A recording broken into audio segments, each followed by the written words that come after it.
Restaurant turns away. Black single dad. Wealthy woman steps in with a surprise. Invite.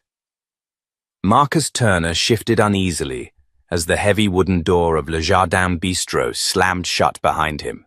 The late afternoon sunlight spilled across the polished marble floor, casting long shadows that seemed to grow darker with each passing second.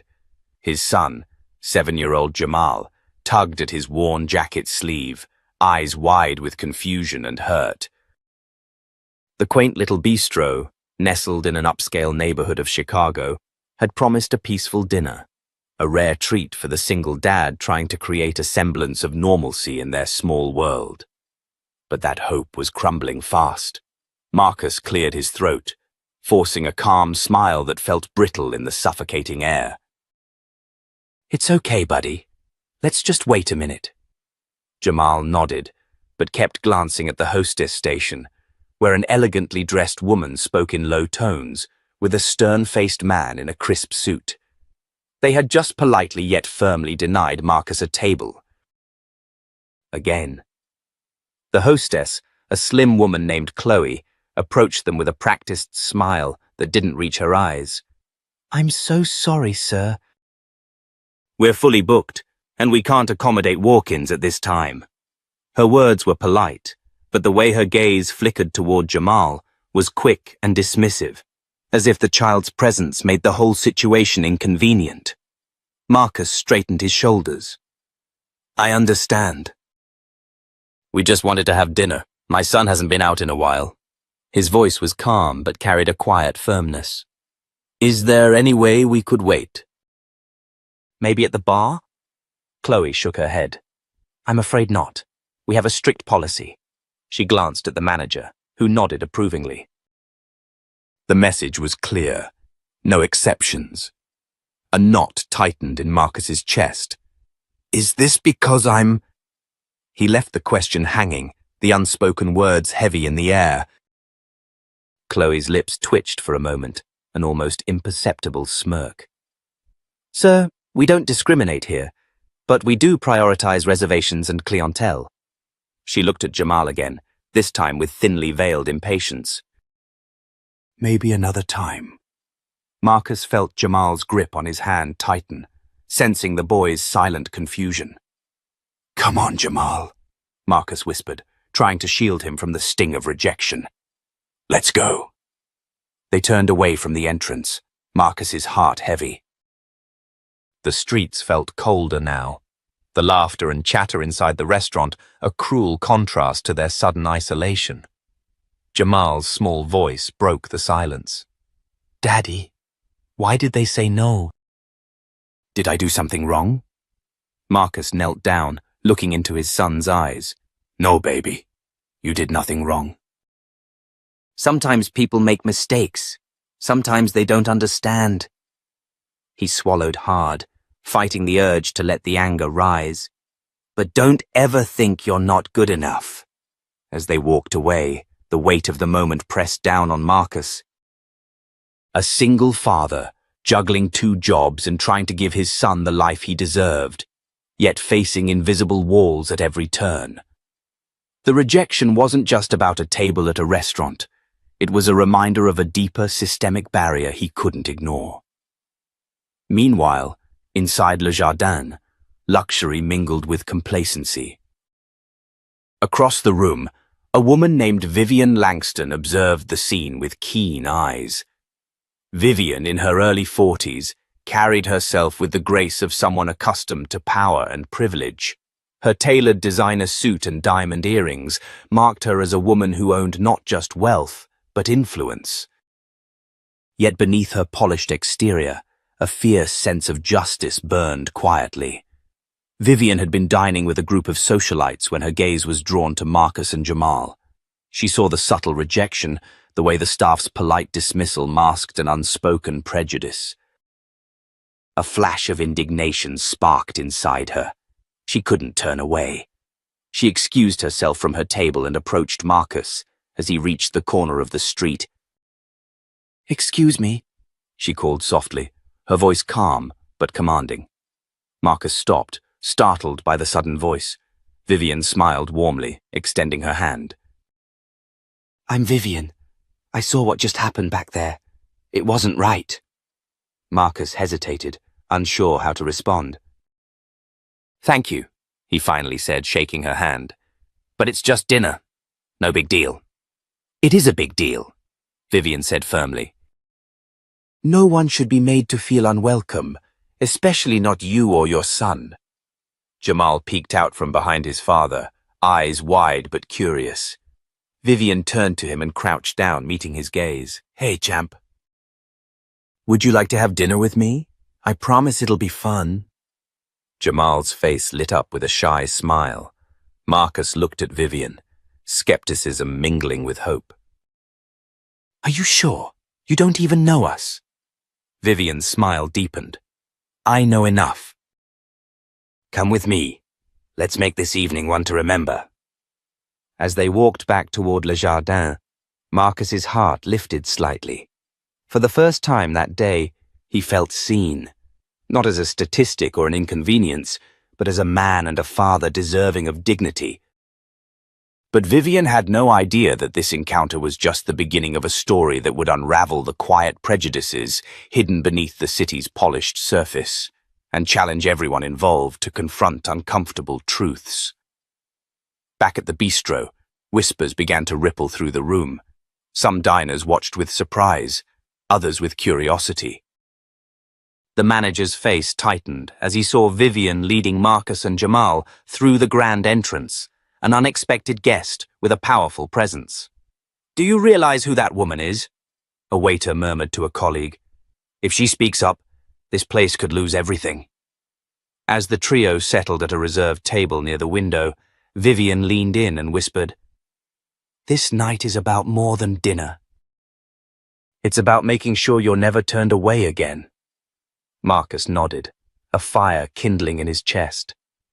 Thank you for standing with us. Outside, the city's lights flickered, but inside that small table, hope was rekindled. And neither Marcus nor Vivian knew how deeply their night together would change the course of many lives. Marcus sat at the table, the polished wood gleaming under the soft glow of the chandelier, the fine china and crystal glasses laid out like a promise of something more, a night free of judgment.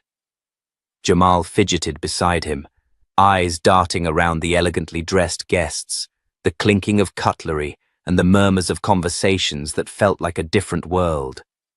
But for Marcus, this moment was surreal, almost unreal, as if he had stepped into a dream he wasn't sure he deserved. Vivian sat across from them, her posture graceful yet relaxed, as if she belonged here but carried a quiet strength underneath. She watched Marcus with an intensity that spoke volumes. You okay? She asked softly. Marcus smiled, though a knot remained tight in his throat. Yeah, just a little overwhelmed. It's not every day a guy like me gets to sit here without feeling like he has to prove something. Vivian chuckled lightly. I get it, but you don't have to prove anything tonight. You're my guest, and Jamal is welcome here. Jamal looked up, a shy smile creeping across his face. Thank you, ma'am, he said politely, gripping his dad's hand. Vivian's eyes softened. You're very welcome, young man. The waiter approached, taking their orders with a polite nod, and Marcus felt the awkwardness fade with each passing moment. He wanted to relax, to enjoy the food and company, but deep down, the sting of earlier rejection lingered like a shadow at the edge of the room. As the appetizers arrived, a vibrant salad drizzled with a delicate vinaigrette and freshly baked bread, Vivian leaned in, lowering her voice. I couldn't just watch what happened earlier. It wasn't right. Marcus looked down at his plate, then back at her. You don't have to do this. You don't even know me. I know enough, Vivian said firmly. I see you. And that's something a lot of people don't. The conversation was interrupted by the arrival of a group at the next table, a cluster of well-dressed patrons who whispered amongst themselves, casting occasional glances toward Marcus and Jamal. Marcus noticed the change immediately. The atmosphere shifted. The warmth that had settled was replaced by a cool undercurrent of judgment. One woman, her tone dripping with condescension, whispered loudly enough for Marcus to catch. "What's he doing here? Looks like he doesn't belong." Another man smirked, adding, "Probably some charity case. Too bad this isn't soup kitchen hours." Marcus felt Jamal tense beside him. The child's small hand tightened around his father's. Marcus's jaw clenched. He wanted to ignore it, to rise above the whispered slurs and sideways glances. But Vivian caught the change in his expression and gently placed a hand on his arm. "They don't get to define you," she said quietly. Just then the restaurant manager approached, his face pale but composed. "Ms. Langston, I need a word," he said, his voice low. Vivian nodded and followed him toward the back, leaving Marcus and Jamal to their meal. The tension in the air was thick, and Marcus's mind raced. "What do you think?" Jamal whispered. Marcus forced a smile. "I think we're making a difference just by being here." Meanwhile, Vivian listened as the manager voiced concerns about the potential backlash from other patrons. "People don't want to see this here," he said. "You're stirring the pot." Vivian's eyes flashed with determination. "People need to see this. Marcus and Jamal deserve to be here just as much as anyone else." Back at the table, Marcus pulled Jamal close. "Son, do you know why some people are mean?" Jamal shook his head. "Because they're scared. Scared of things they don't understand." Jamal looked up at his dad. "But you're not scared." Marcus chuckled. "I have my moments, believe me. But I'm not going to let fear stop me from giving you the life you deserve." As dinner progressed, Marcus's phone buzzed quietly in his pocket. He glanced at it. A message from Vivian. "They're planning to ask you to leave." "Be ready." His heart pounded, but he stayed calm. This was more than dinner now. It was a stand. Suddenly the manager returned, clearing his throat. "Mr. Turner, I'm afraid we have to ask you and your son to leave. We've had complaints." Marcus stood slowly, holding Jamal's hand firmly. "We've done nothing wrong. We're here to enjoy a meal like anyone else." The manager shook his head. "I'm sorry, sir, but the decision stands." Vivian reappeared, her voice firm and clear. "That's enough. Marcus and Jamal are my guests. If you think it's appropriate to ask them to leave, then you'll have to go as well." A hush fell over the room. Patrons turned, eyes wide with surprise and curiosity. The manager's face flushed. "This isn't the place for a scene, Mrs. Langston." Vivian's smile was icy. "Neither is discrimination." She turned to Marcus. "Let's go somewhere where you're truly welcome." As they walked out, Marcus felt a surge of gratitude. Vivian's boldness had given them dignity in a place that had almost stripped it away. Outside, under the city lights, Jamal looked up. "Daddy, that lady is really nice." Marcus kissed his son's forehead. "Yes, she is. And sometimes it takes someone brave to change the world." But Marcus also knew this night was just the beginning.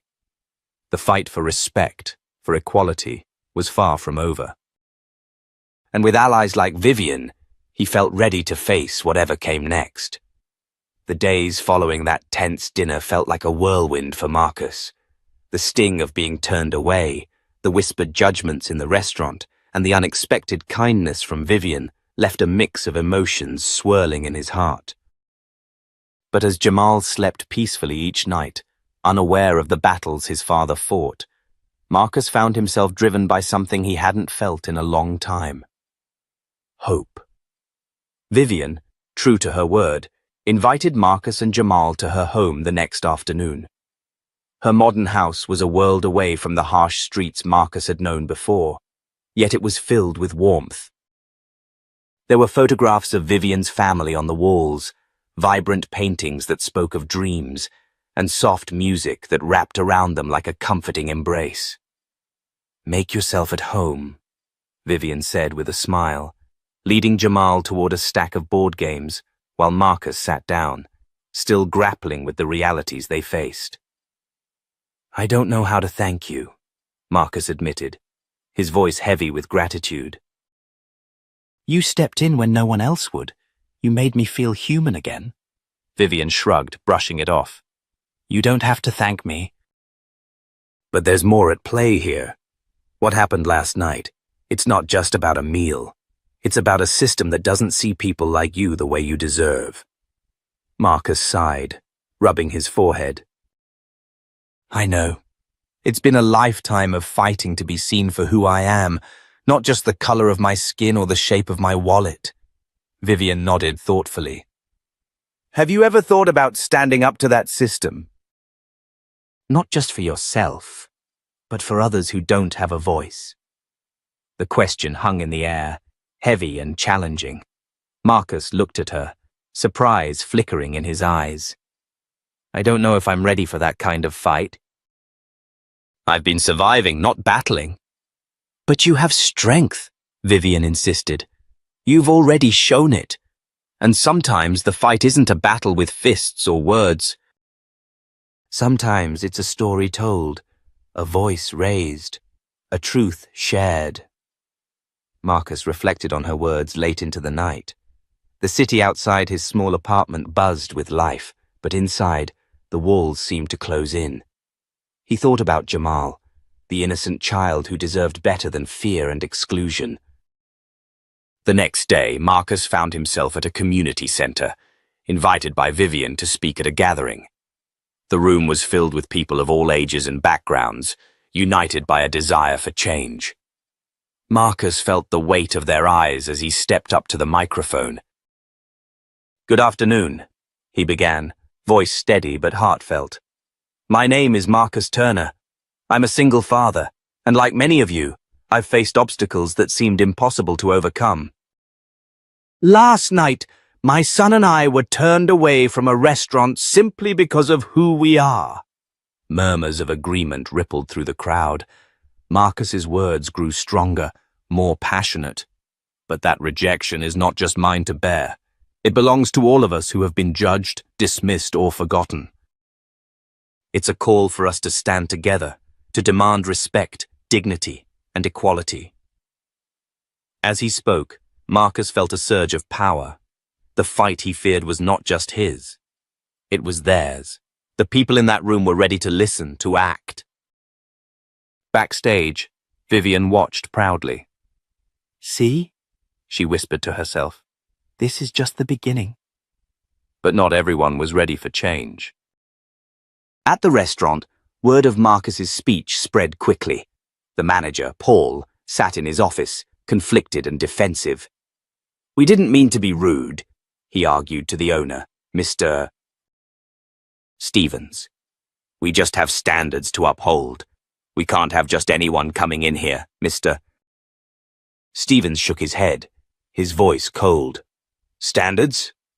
Or prejudice? This is bad for business. We need to fix this." Paul nodded reluctantly, but his bitterness lingered. Meanwhile, Marcus received messages of support from strangers and friends alike. But with every message came threats and hateful comments from those unwilling to see past their biases. One evening, as Marcus returned home, he found a note slipped under his door, a thinly veiled warning to stop stirring trouble. Jamal looked up at his father with innocent eyes. "Daddy, are people mad at you?" Marcus hugged him tightly. "Sometimes, son, but we're doing the right thing." The battle was no longer just about dinner. It was about justice, respect, and hope for a better tomorrow. One night, as Marcus and Vivian strategized ways to raise awareness and challenge discriminatory practices, a surprising ally emerged. Sarah, a well-known civil rights attorney with a fierce reputation for fighting injustice. "I've been following your story," Sarah said, her voice calm but determined. "We can take this to court, hold them accountable, change the system." Marcus felt a mix of fear and exhilaration. The path ahead was uncertain and dangerous, but with people like Vivian and Sarah by his side, he no longer had to walk it alone. As the city slept, a storm brewed, not just outside, but in the hearts of those ready to fight for change. Marcus knew the road ahead would be rough, but for Jamal's sake, and every family like theirs, he was prepared to face it head-on. Because sometimes, it's not about winning overnight, it's about planting seeds of courage that will one day grow into a forest of justice. The morning sunlight spilled through the tall windows of Marcus's modest apartment, but the warmth it brought was nothing compared to the fire burning in his heart. After the powerful speech at the community center, Marcus found himself thrust into a spotlight he neither sought nor expected. Calls and messages flooded in, some encouraging, many hostile. The battle lines were drawn, and Marcus realized this fight would stretch far beyond that one restaurant. As he sipped his coffee, Marcus's phone buzzed incessantly. It was Vivian. "Are you ready for what's next?" she asked, her voice steady but filled with urgency. Marcus sighed, feeling the weight of every word and action. "I have to be. For Jamal, for everyone who's been silenced." Later that day, Marcus met with Sarah, the civil rights attorney. Her office was filled with legal books and framed photos of historic figures who had fought for justice. She looked at Marcus with admiration. "We have a strong case. This isn't just about your experience. It's about systemic discrimination that runs deep. But it won't be easy." "I'm ready for whatever comes," Marcus replied firmly. The legal battle began swiftly. Sarah filed a formal complaint against the restaurant, alleging discrimination based on race and family status. The media caught wind of the story, and soon, Marcus's face was on every news channel. Headlines ranged from sympathetic to accusatory. Social media erupted with heated debates, but Marcus stayed grounded, focusing on his son and the cause. At the restaurant, the atmosphere shifted palpably. Paul, the manager, grew defensive and erratic. "They're making a mountain out of a molehill," he insisted to his staff. "We've got standards to keep. This whole thing's going to ruin us." But the owner, Mr. Stevens, a shrewd businessman, knew the stakes were higher. "Paul, this isn't just about your feelings or the restaurant's image anymore. We need to handle this carefully or face legal consequences." Behind closed doors, the restaurant's legal team prepared for what was shaping up to be a landmark case. But Marcus wasn't just relying on lawyers. He leaned on Vivian and Sarah, building a coalition of community leaders, activists, and ordinary people ready to stand against injustice. One afternoon, Marcus took Jamal to the park. As his son played, Marcus caught sight of a group of teenagers whispering and pointing. One boy shouted, "That's the single dad making headlines. What's he so proud of?" Others laughed cruelly. Marcus's heart ached, but he squared his shoulders. "They don't see me, Jamal, but we'll show them." The pressure mounted. Marcus's phone buzzed with a mix of support and threats. At one point, a particularly nasty message shook him to the core, questioning his ability to be a good father, his worthiness of respect. Vivian's presence became a lifeline. One evening, after putting Jamal to bed, Marcus sat in her living room, fatigue etched into his face. "You're doing something important," Vivian said softly. "They attack because they're afraid of change. I want to be strong for Jamal. I don't want him growing up thinking this is normal." "You're teaching him the opposite. That courage means standing tall even when the world tries to knock you down." Meanwhile, inside the restaurant, tensions reached a breaking point. Paul's prejudice blindsided him when an unexpected inspection revealed discriminatory practices beyond just Marcus's case. employee reports, biased policies, even covert exclusion of certain patrons. Facing mounting evidence and public outrage, Paul tried to defend his actions in a televised interview. "We never meant to discriminate. It was about maintaining a certain atmosphere." But Sarah and Vivian countered fiercely, exposing the lies and demanding accountability. The climax unfolded in a courtroom packed with reporters, activists, and ordinary citizens who had followed Marcus's journey. The judge listened intently as Sarah laid out the case, presenting testimonies, evidence, and the emotional toll on Marcus and Jamal. Paul's defense crumbled under scrutiny. The judge ruled in favor of Marcus, ordering the restaurant to publicly apologize, implement anti-discrimination training, and pay damages. Outside the courthouse, Marcus faced a crowd that had once doubted him. Cheers erupted as he held Jamal close. In a heartfelt speech, Marcus said, "This victory isn't just mine. It's for every parent, every person who's been told they don't belong. We are worthy.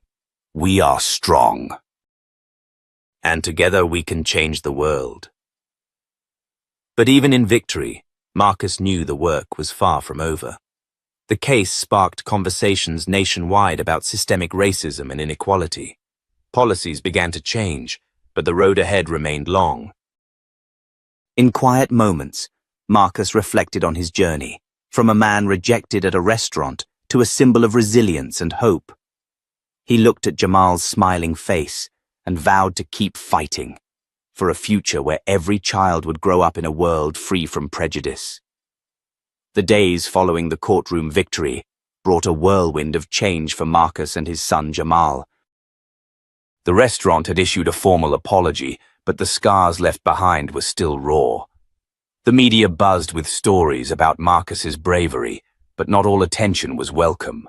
Some whispered doubts, questioning his motives or digging into his past.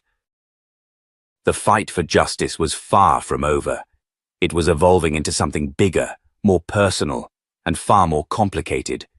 Marcus sat in the dim light of his small apartment, the faint hum of the city outside seeping through the cracked window.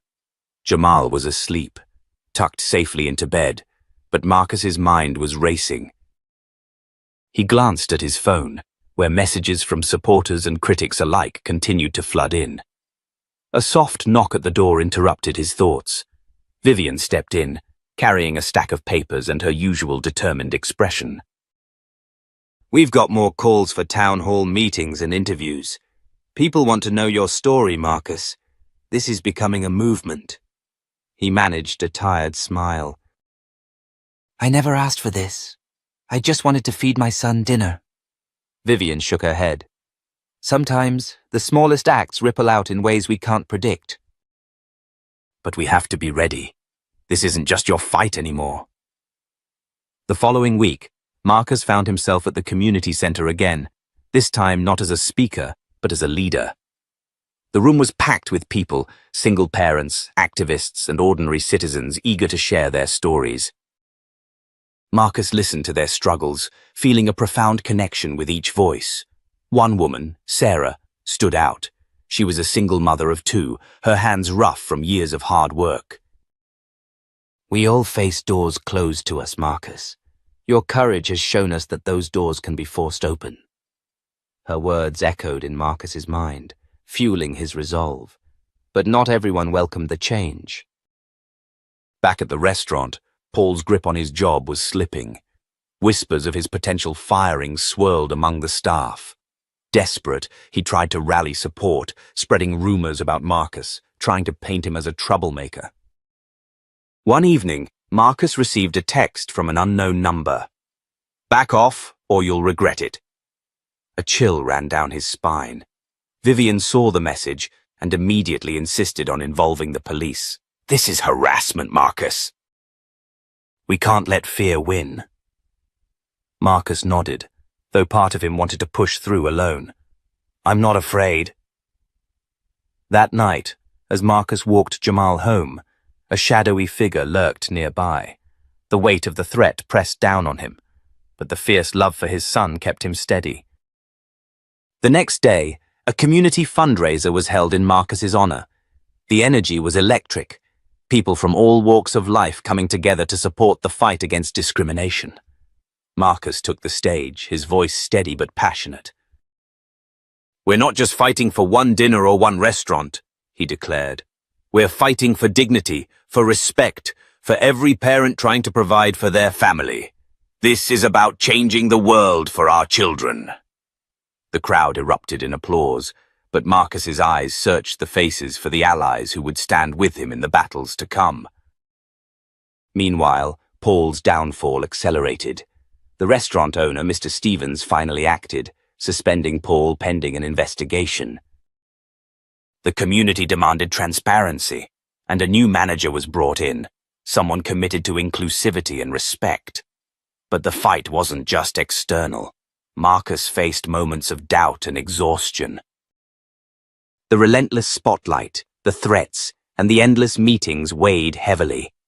One late night, Vivian found him sitting alone on a park bench, the city lights flickering behind him. "Marcus, you don't have to carry this alone," she said gently. He looked at her, his eyes tired but determined. "I know.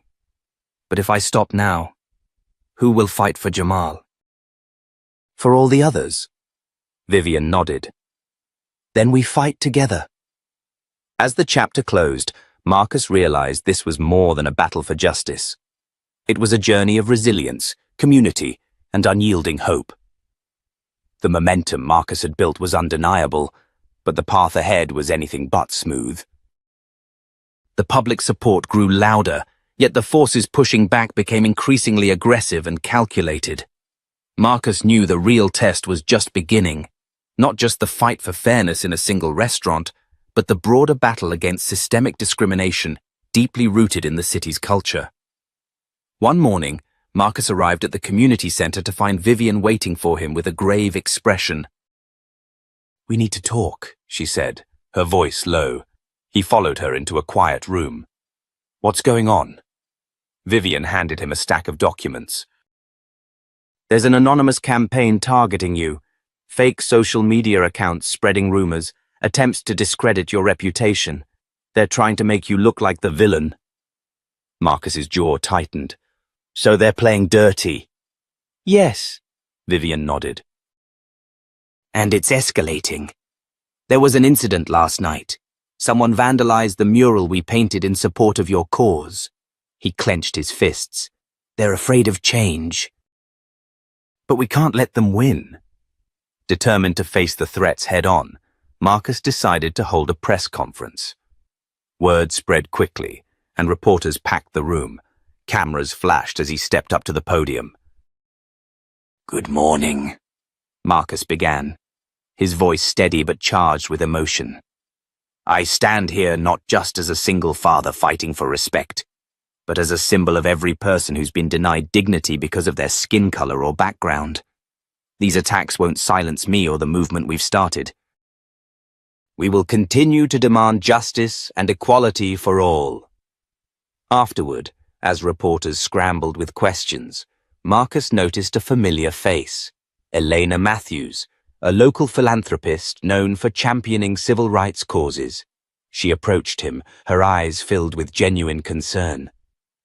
"Marcus, I've been following your story." "You have my full support," she said. "I want to help amplify your voice." He smiled, feeling a surge of hope. "Thank you, Elena. We need allies like you." Over the next few weeks, Elena's involvement brought new resources and attention. Fundraisers were organized, and the movement gained traction beyond the city, yet the opposition grew more ruthless. One afternoon, as Marcus picked up Jamal from school, a man stepped out of a black SUV and confronted them. "Marcus Williams?" the man asked, his tone cold. "That's me," Marcus replied cautiously. The man flashed a badge. "Detective Harris, City Police. We need to ask you a few questions about the recent protests and the vandalism." Marcus's heart pounded. "I haven't done anything illegal. I'm just standing up for my rights." The detective's eyes narrowed.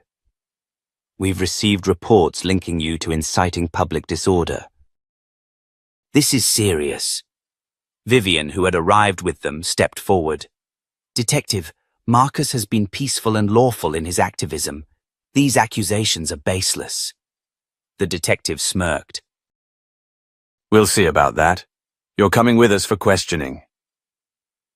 That night, Marcus sat alone in a dimly lit interrogation room.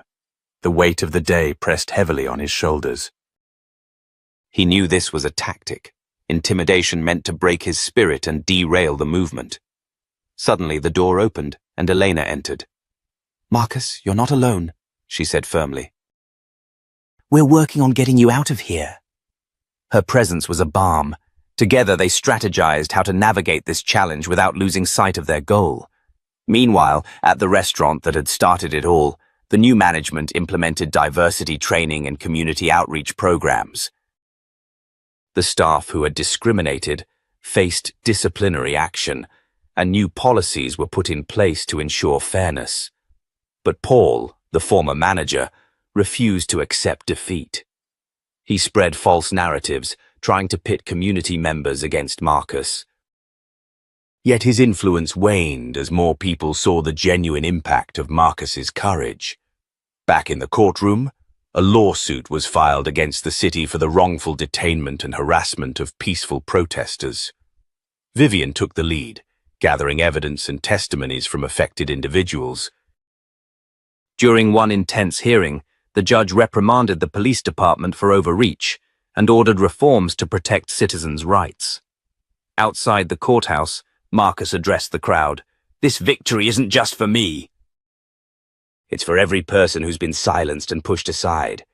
Our fight continues, but today we show that justice is possible when we stand together."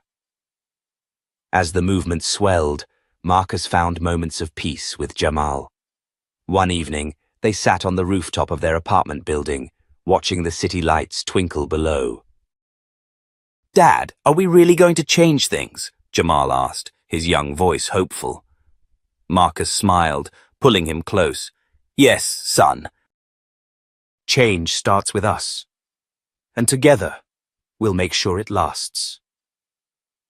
The chapter closed with Marcus's resolve stronger than ever, knowing the road ahead would be long, but fueled by the power of community, love, and unwavering determination.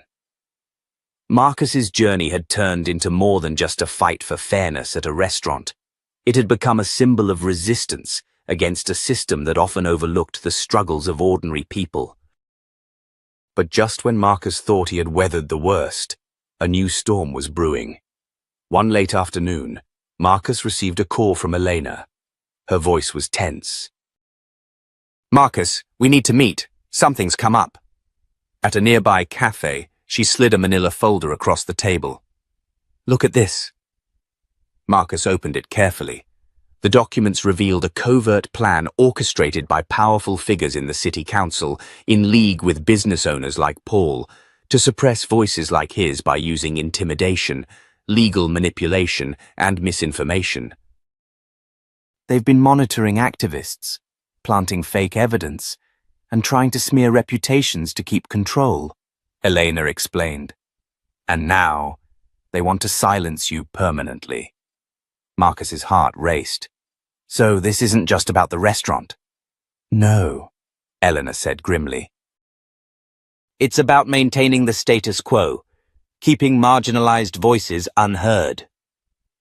Determined not to be silenced, Marcus began organizing a coalition of activists, community leaders, and legal experts to expose the corruption. But the opposition was relentless. One evening, as Marcus left a meeting, his car was blocked by unmarked vehicles. Two men in suits approached. "Marcus Williams?" one asked. "That's me. We're here to escort you for further questioning about your activism," the other said, flashing badges that didn't look official. Marcus's pulse quickened. He sensed this was more than a routine inquiry. It was a warning. "On what grounds?" Marcus demanded. "Let's just say there are concerns about public safety," the man replied. Vivian, who had been walking nearby, stepped forward. "This is harassment." "Marcus is a peaceful activist." The men hesitated, then backed off, sensing the growing crowd of onlookers. That night, Marcus gathered with his team in a small rented space. "They're trying to intimidate us," he said, "but we'll fight smarter." Eleanor pulled up a live news feed on her laptop. The media is starting to pick up the story. Some outlets are sympathetic, others are being pressured to stay silent. Marcus looked out the window at the city skyline. "We need a big move, something undeniable." The next day, Marcus announced a peaceful citywide march to demand transparency and justice. Flyers went up overnight. Social media buzzed with anticipation. On the day of the march, thousands showed up, diverse faces united by a common cause. As they marched, chanting for equality and reform, tensions rose when police blocked the route. Marcus stood at the front, microphone in hand. "We are here to be heard, not to cause chaos." Suddenly, a group of provocateurs started throwing objects at the police, escalating the situation. Marcus immediately called for calm. "This is not us!" he shouted. "Peaceful protest is our right." The police responded with force, arresting several protesters, including some of Marcus's close friends. Back at his apartment, Marcus sat exhausted, the weight of the day pressing down. Jamal noticed. "Dad, why do they hate you so much?" Marcus hugged him. "Sometimes, standing up for what's right means facing hate. But we won't stop." Days later, the legal team filed motions to release the arrested protesters and challenge the police's actions in court. Meanwhile, Paul and his allies were growing desperate. They leaked false stories painting Marcus as a troublemaker. Marcus's phone buzzed incessantly with threatening messages. His email was hacked, but he refused to back down. One night, as he walked home, a shadowy figure blocked his path. "You're making a lot of enemies, Williams," the man warned. "Careful, or this fight will cost you more than you think." Marcus's eyes narrowed. "I'm ready for whatever comes." The tension escalated until the day of the court hearing. Inside the packed courtroom, the judge listened as Vivian and the legal team presented compelling evidence of police misconduct. The judge's gavel came down decisively. "The arrests are deemed unlawful. The city will undertake an independent review of police practices." Outside, the crowd erupted in cheers. Marcus stood, drenched in relief, but aware the fight was far from over. Later, in a quiet moment, Eleanor approached. "You've sparked a movement, Marcus. People are paying attention." Marcus smiled tiredly. "I'm just one man. But together, we can change the system." As the chapter closed, Marcus knew his battle had transformed into a beacon of hope, challenging deep-rooted injustices, inspiring others to stand, and proving that even against the harshest opposition, courage and truth could prevail. The aftermath of the courtroom victory sent ripples through the city, stirring hope in those who had long felt voiceless. Marcus knew, though, that the fight for justice wasn't finished. It had only just begun. The media spotlight intensified, shining on Marcus as both a hero and a target. Yet, amidst the glare, a wealthy woman named Vanessa Carlyle emerged, a powerful philanthropist known for her dedication to social justice. Vanessa reached out to Marcus with an unexpected invitation to a gala event at one of the city's most exclusive venues. Marcus hesitated. "Why would someone like her want to help me?" he asked Elena as they prepared for the event. Eleanor smiled. "Sometimes, when worlds collide, real change can happen." At the gala, Vanessa greeted Marcus warmly, her presence commanding yet approachable. "Marcus, your courage has inspired many. Tonight, I want to offer you a platform to bring your message to a wider audience." Their conversation was cut short as Paul, the restaurant owner and primary antagonist, arrived. his expression darkening when he saw Marcus. The tension was palpable. Paul sneered. So, the single dad turned activist finally gets his moment in the sun. Enjoy it while it lasts. Vanessa's eyes flashed. Paul, your actions have consequences. It's time you face them. Suddenly, Vanessa pulled out evidence collected by her private investigators, emails, recordings, and documents proving Paul's involvement in systemic discrimination and corruption. The room fell silent. Marcus felt a surge of vindication. This is the proof the city needs, he said firmly. No more hiding behind money and influence. Paul's face twisted in rage. You think this changes anything? I have connections. You don't know who you're dealing with, Vanessa replied coolly. We're dealing with justice, and this time it won't be denied. The event ended with a public announcement that the authorities would launch a full investigation into Paul's practices. Social media erupted in support of Marcus and Vanessa, while the voices calling for reform grew louder. Days later, Marcus sat with his son Jamal in the park. You see, son, Marcus said gently, sometimes standing up means facing giants. But no matter how big they seem, truth and courage can bring them down. Jamal looked up, eyes shining. Dad, you're my hero, Marcus smiled, heart full. And you're mine. But Marcus also knew this victory was part of a larger struggle. The system wasn't fixed overnight. He committed himself to continuing the work, raising awareness, supporting others facing discrimination, and ensuring that fairness wasn't just a dream, but a reality. Vanessa became a steadfast ally, helping fund initiatives and connecting Marcus with influential leaders willing to listen. Together, they organized workshops, community programs, and public forums, turning momentum into lasting change. Meanwhile, Paul faced mounting legal troubles. His restaurant was shut down pending investigation, and he lost key business partners. Public backlash forced him to issue a reluctant apology, but Marcus and Vanessa insisted on transparency and accountability. At a press conference, Marcus spoke clearly. This isn't about revenge, it's about setting a precedent, so no one else has to endure what I did. The crowd applauded, some teary-eyed, others inspired. As the story closed, Marcus reflected on how a simple act of kindness had spiraled into a powerful movement. From being turned away to being invited in, from being silenced to becoming a voice for justice, he had proven that dignity and respect were not privileges, they were rights. To viewers, Marcus's message was clear.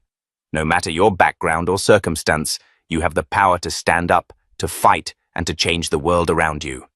Thank you for following this journey.